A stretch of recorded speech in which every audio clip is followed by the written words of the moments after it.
Bonjour Manon, et Je, merci beaucoup d'avoir accepté d'être ambassadrice de la fête de l'aviation. Alors tu es pilote privé et tu es la première femme pilote sourde de France. Tu es présidente de la commission des pilotes handicapés de l'Aéroclub de France et tu es également secrétaire générale de l'Aéroclub des sourds de France. Tu as été formée donc pour devenir pilote privé à l'Aéroclub de Val-de-Seine sur l'aérodrome des Mureaux et tu as obtenu ton PPL, le brevet de pilote privé en 2019 et aujourd'hui tu voles également à l'Aéroclub d'Aubigny-sur-Mer. Alors, comment as-tu découvert le monde de l'aviation? je l'ai découvert vraiment par hasard. Dans mon entourage, mes amis, ma famille, personne ne connaissait l'aviation. En fait, il faut savoir que je suis une ancienne gymnaste de haut niveau. Et suite à des suicides au-dessous, les médecins m'ont interdit de ma première passion. Du coup, j'ai pas très bien accepté, j'ai fait une dépression. Et c'est un client de mon papa qui a proposé de m'inviter à aller sur le terrain de nouveau. Donc, ce jour arrive, je savais pas du tout où on allait. C'est on m'emmène en voiture sur le terrain et je vois des avions que je connaissais absolument pas. Et on me propose un baptême de l'air. Oh, je dis bah pourquoi pas. Du coup, je monte dans l'avion avec un instructeur qui pilote. Et je me rappellerai toujours de ce premier vol qui a été très fort en émotion. Nous, on a décollé, nous, on a quitté quelque part la Terre et on a fait un tour et puis on a atterri. Et en fait, je me déconnectais du monde dans lequel je vivais. Et en fait, ça m'a permis de remonter la pente. Et puis par la suite, on m'a proposé de me former au pilotage, que j'ai accepté, c'est venu comme ça.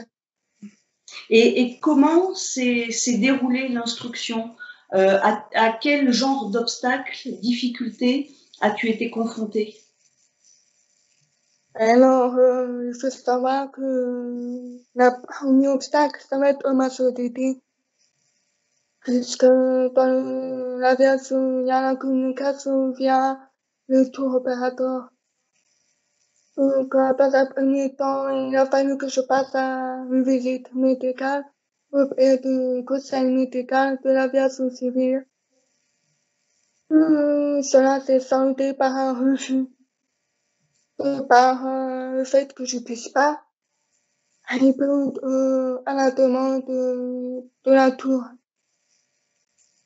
Mais non pas par mes capacités physiques, mes capacités intellectuelles, de pouvoir manier, assurer la sécurité de l'avion.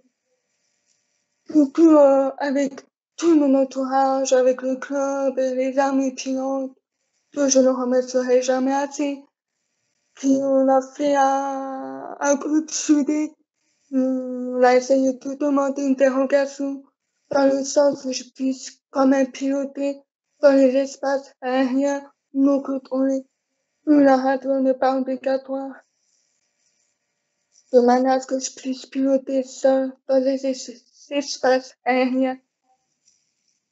Et quand le NAPL est arrivé, il y a une broche spécifique pour les sourds malentendants.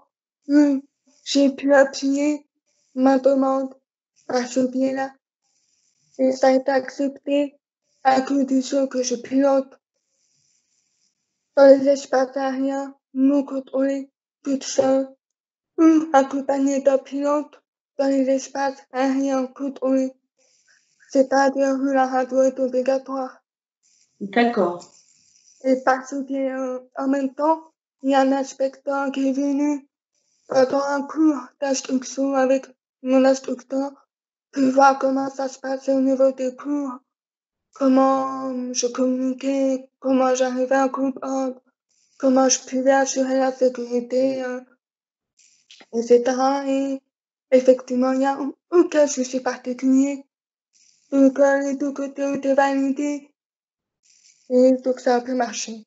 Enfin, ça a pu voler. Donc aujourd'hui, en tant que pilote breveté, tu peux voler seul et même emmener des gens en vol. Je sais pas compris. Aujourd'hui, tu peux voler seul. Aujourd'hui, je peux piloter toute seule, tout à fait.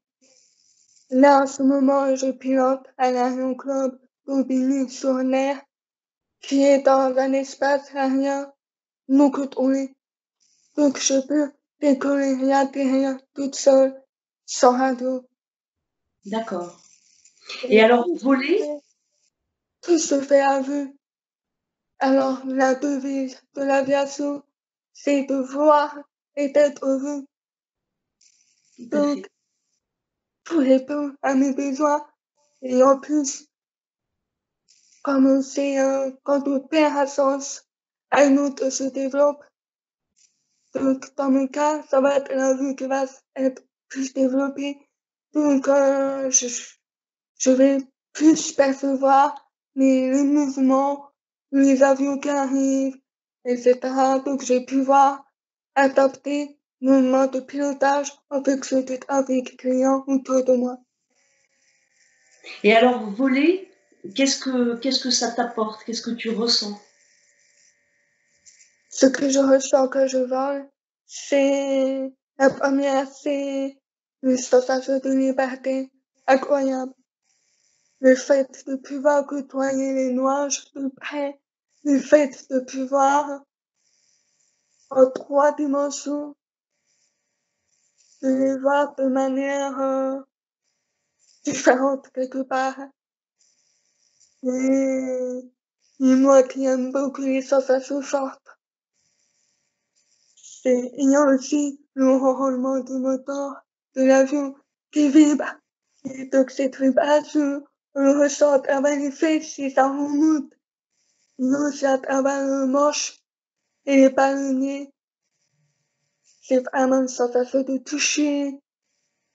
Et là, on n'a pas besoin d'entendre.